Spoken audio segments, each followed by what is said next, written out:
Are you fearful of the dentist? Do you have dental phobias, apprehension? Are you one of those individuals, or you've heard people who say, I hate the dentist. I hate the dentist. Well, one of the reasons why they hate the dentist is because of having to get numb, right? Maybe scared of the needle or just whatever that phobia is. Well, today we're going to talk to a dental student who just matched into dental anesthesia. Yes, dental anesthesia, which is like the sleep dentists. We're sleep dentists, right? We have the solutions to successfully making sure that we can help you conquer that apprehension. And she's going to tell us all about how she matched into the program. She's going to also tell us about how she put together her application, how she ranked her program, how she did her interviews, all that and more. So stay tuned. Hey, this is Dr. Darwin, a new dentist coach, for another episode of Ask Dr. Darwin on the New Dentist Podcast Show, where we talk about getting into dental school, getting into residency, and then life as a new dentist. Be sure you're continuing to share this content, comment, save it for later, go back, use it as part of your process to get into residency. Also, this episode is being brought to you by GetIntoDentalResidencyChallenge.com, the ultimate resource to help you jumpstart your application process for residency. For more details, go to the link down below, okay? And join the next challenge. Today, we're talking with special guest who is recently successfully just matched into probably one of the well, it is definitely the one of the newest dental specialties, but also one of the dental specialties that's very, very competitive. Today, we're joined with student Dr. Sydnye Fields, who's on the countdown. She's got two countdowns. She's got completion of dental school as a countdown, but she also has a countdown into launching her career as a dental anesthesiologist. Doc, how you doing today? I'm good. How are you? Thank you for having me. I'm fine. I'm great. I'm great. Please tell us a little bit more about yourself for those that may be meeting you for the first time as well. Yes, sir. So my name is Sydney Fields. I'm from Houston, Texas. I'm a fourth year dental student currently at the Woody L. Hunt Texas Tech School of Dental Medicine. My dental school was a brand new dental school that just opened in 2021, and I will be a member of the first graduating class. So the inaugural class here at Tech. I was a former college volleyball player. I attended the University of North Carolina at Chapel Hill for 3 years, and I played volleyball there for 3 years. And then I ended up transferring my junior year to Texas A&M, and I completed my collegiate career playing at Texas A&M. I studied chemistry and Spanish, and I graduated in 2015. Wait, did I graduate in 2015? 2019, sorry. I graduated high school in 2015, 2019. I hope you can edit that out. Yeah, yeah. Hey, I get it. You know, as a volleyball player, jumping up and down, your brain is moving, going left and right. You can't remember some of the things. I get it. Same thing happened to me running track at college. I get it. I don't remember everything. So H-Town, Houston. Yes, sir. Oh, awesome. Lived there for a while. Love Houston. And UNC, I went to UVA, ACC rivals. Okay. So that's great. That's great. Outside of that, the only other thing we have in common is Spanish. Yo hablo español solamente un poquito, but chemistry, nah. Can't say we have that in common. But that's great, Doc. That's great. Also part of the process is finishing up after those interviews, and then you have to start to formulate what you like and which of those programs you like more than the other, right? You have to put them in a order. You have to rank them, right? And one common thing that can happen is before the interviews, you'll have your top six programs and you'll have them ranked one, two, three, four, five, six, and then you have your interviews and that can change. So tell us a little bit about how you went about ranking your programs for anesthesia, why that particular order, and after you do that, we'll talk more about where you matched and a little bit more about the program that you're excited um, to be, why you're excited to be going to that program, or we'll talk a little bit more about the program more specifically. But first, rank. How did you go around? How did you manipulate and coordinate you ranking these programs after interviews? Yeah, so for me, like I was talking with my dad and I kind of just had like the things that were most important to me. And then I kind of evaluated each of those six programs in those categories. So one of the things that was really important to me was just the pediatric experience, like what experience do those residents get? And the reason being is that a lot of dentist anesthesiologists work very closely with pediatric dentists. And so I wanted to be comfortable in not only treating adults, but also treating kids and being able to treat kids that are, ASA threes and fours, like kids that are very sick, and feeling comfortable treating healthy kids and sick kids as well. So having a variety of experience in that sense. I think also what was important for me was having mobile experience. So by CODA, which is the accrediting body for dental schools, accrediting body for residency programs, you have to meet certain requirements. You have to meet a certain number of cases and hours. But and of course, majority of that time is going to come from hospital training to meet those cases and hours.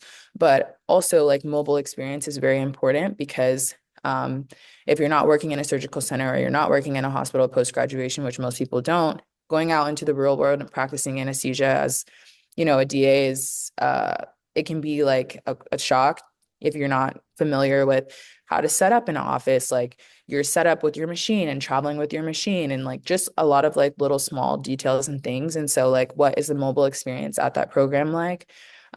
Is it just that they get, 2 weeks of mobile experience? Do they get, a month, 2 months? Like what does that look like for them? Um, so I think those were like my two biggest factors. Like what is their mobile experience like and what is their pediatric experience like? And then of course location. I feel like location just that speaks for itself. Like living in a place where I felt like I would be comfortable and could like thrive and enjoy my environment. I'm from Houston, but I live in a suburb of Houston called Missouri City. So living in a big city for me, I also went to UNC Chapel Hill, which is a college town. I went to Texas A&M, which is a college town. So living in a really big city to me was kind of like intimidating.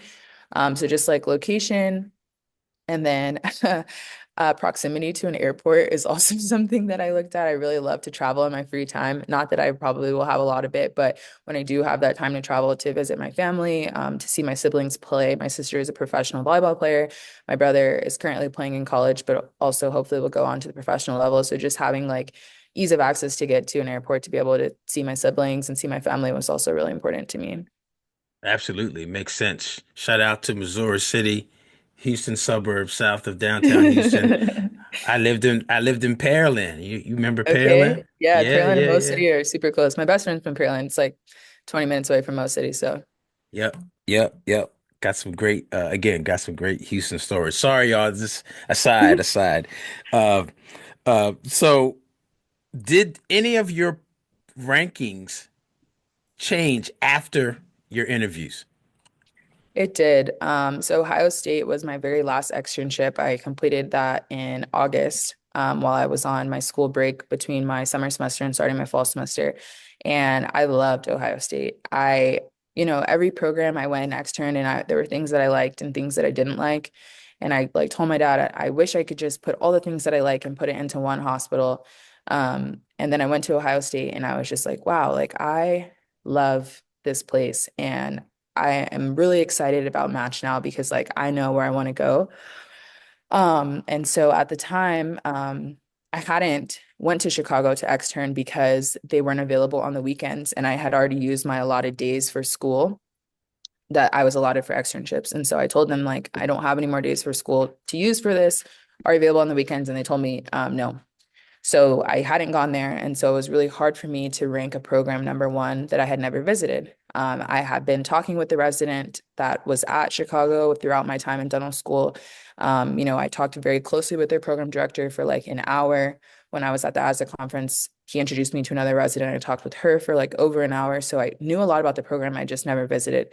So at the time, my Ohio State was my number one through and through. Like I was like, I'm gonna be a Buckeye, And then the day before our rank list was due, um, we had an event at school called Give Kids a Smile, and the fourth year dental students were excused from Give Kids a Smile, and we didn't have to attend, which was that Friday.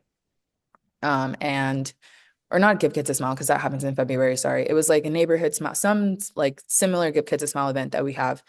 And I was actually already going to Chicago that weekend with two of my friends for the medical school to attend a conference. It was my first ever conference, and they wanted to go to the Chicago location. So I was like, yeah, sure, we can go. And so we ended up getting that Friday off. And I called the program director and I said, I was already coming to Chicago this weekend. I understand rank list is due tomorrow, but is there any way if I can get on an earlier flight, can I come and see the hospital?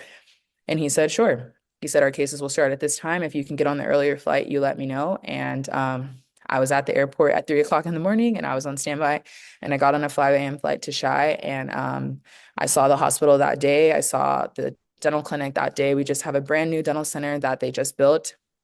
It's essentially like a surgical center where the GPR residents work.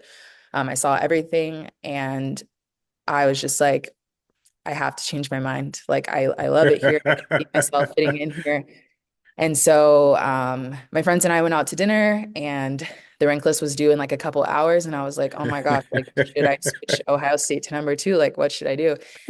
But like, if that's what you feel. So I ended up switching it.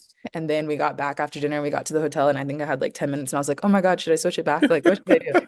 But I just prayed about it. I called my parents and I told them, I made my decision. I just changed, my rank list.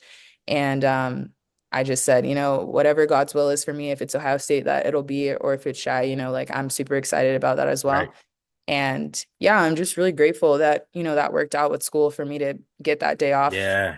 as a fourth year and be able to go there early because I told the program director in person, I said, if I hadn't come here, I wasn't going to rank it number one because I was like, it's just hard for me to rank somewhere that I haven't seen. Like I have to see it. And I'm so grateful Yes. glad that I did see it because I'm super, super excited. And I just feel extremely blessed to have matched my number one choice. So yeah, it all worked out. Yeah, and we're going to get to that right now. But the phobia, not the phobia, but the rank list, rank list shenanigans at the last hour. Wow, Yeah. that's crazy. That's I was crazy. stressed because I Yes. mean, huge decision. Like, my co-resident or my friend who actually ended up being my co-resident, he attends Texas A&M, and he had sent me the statistics from the match the previous year, and the Mm, stats showed that anyone who ranked a program three or lower did not match to that program. It was only between the one and the two spots. So, or maybe one person might have ranked a program three and matched there, but it was like really your one and your two program are the two places because the algorithm of the match is designed to favor the applicant. It's supposed to be in the applicant's yes. favor. So if someone's your one or your two choice, it's designed to be that way for you. Right. So I was just like, oh my gosh, like if I moved someone down too far and they're in three, like I'm not going to match. And, like I was just very, very stressed about that. And so yeah, at the last hour, I was like, oh my God. I'm like, I just saw this place 3 hours ago. Like, how am I ranking number one? But yeah, I did end up changing it. So Yeah. It was destined that way, right? was Dental anesthesia, destiny, right? Destined dental anesthesia, yes, your sir. destination. And let's talk about that destination. Please reveal where you're going to be taking your talents to become a board certified dental anesthesiologist. Yeah, so I'll be going to Advocate Illinois Masonic Medical Center in Chicago. I'll be starting on July 1st. Yeah, I'm super, super, super excited. But yeah, I think like I mentioned, I had known one of the residents for since my second year to my third year, and I had been, speaking with him, and we get along really well. My co-resident, Mike, like I mentioned, he goes to Texas A&M, so he's a Texas kid too. I met him at the ASDA conference, and we hung out the whole weekend. And then, when it came down to rank list, he was like, "All right, let's see, if we end up together." And it's we actually did, which is so crazy, because our hospital only takes two residents. Us in Ohio State only take two, so we're the smallest resident pool out of all the programs. Some of the other programs take four, five, six, but we only take two. So it's very like rare for Mike and I Right. to have ended up together. But I think, like the residents, I really got along with them all. Our program director, Dr. Kromash, like He's great. My very first time attending the ASDA conference, he sat down and talked with me, like I said, for an hour. And out of all the program directors who talked with me, like he spent the most time. And I felt like he genuinely cared about the questions that I was asking. He wasn't just trying to run me off and go talk to his friends, at the conference or hang out with people that he knew. And that really meant a lot to me. Um, we do a rotation in Milwaukee at a children's hospital. So we get a whole separate rotation from our normal hospital experience where we're working with pediatric patients. We get to go to a surgical center as well and see what that's like. And we work at a surgical center as well in Ohio. The program director at Ohio State actually owns that surgical center. So we get experience going there. We get mobile experience. Chicago, like when I went for the conference that weekend of match, the weekend that our rank list was due, that was my first time ever going. Like, it's a great city. It is a big city, but it's not as, it's on a much smaller scale than like New York. So it wasn't as like intimidating to me. It's beautiful. Yeah, I just can't say enough great things. I'm just so excited. I feel so blessed. God has been, my rock throughout this whole process. So yeah, I'm really grateful. Congratulations again, Chicago Masonic, right? Chicago Masonic. She's coming to the Windy City. Windy City. Does the program and shout out to the program director again, the importance of having those conversations with faculty members, the program director, because that can be one of the things that really excites you as a resident in training, right? Those individuals, especially the program directors, that are going to be that are dedicated and destined to make sure that you are successful, right? And getting I'll that, say shout out to the other program directors as well. They're all great, but that was just my yes, first interaction. But yeah, yeah. Well, yes, and shout out to all of them because you have to interview them too, just like they're interviewing you. And when you find that you have that support and that you will get that same type of support as a resident in training, that's key. That's key. What's the best way for people to contact you? they could email me. I'll give my personal email since I won't be graduating, or I'll be graduating from school. I won't have my Texas Tech email. So it's just my name, Sydney, spelled SYDNYEF, as in Frank, at gmail.com. My name is spelled very uniquely. So it's not Sydney EY, it's Sydney YE. And then I've also just had a lot of people reach out to me and message me on Instagram. I'm pretty active on there. My name currently is Sid Fills, SYDFILLS. In May, when I graduate, I'll be changing my name to Sedation, so it won't be Sid Fills anymore. But yeah, I would say email or Instagram is fine. I have responded to everyone that's reached out or tried to. If there's someone that DM me and I didn't answer, please message me again. But yeah, I think like I'm very passionate about pre-dental students and like just helping people in general, because I feel like when I applied to dental school, I didn't necessarily have that. I didn't know a lot about dental school. I didn't really know what I was doing besides the pre-dental society and our volleyball team advisor, who was just like, these are the prerequisite courses, girl. Like, that's all I can tell you. And Right. so I just aspire to be the person that I wish I had. And so whether that's for dental school or for residency for anesthesia, I had a lot of great advice from my future co-resident. But I also just reached out to him on Instagram and I was like, hey, can I ask you some questions? So I think Yeah. that's why I go so hard, is just because I want to help people and everybody can reach their dreams. And if I'm able to be a part of that process, then that's amazing. So. That's right. Well, you are part of the process. You're doing it and you're helping people right now who listened and who probably need to do two things. Number one, go back and listen, supplement your notes with all this good information and value that Dr. Fields have shared with us. And then the second thing is go to the next episode. Go to the next episode right now. Go, go.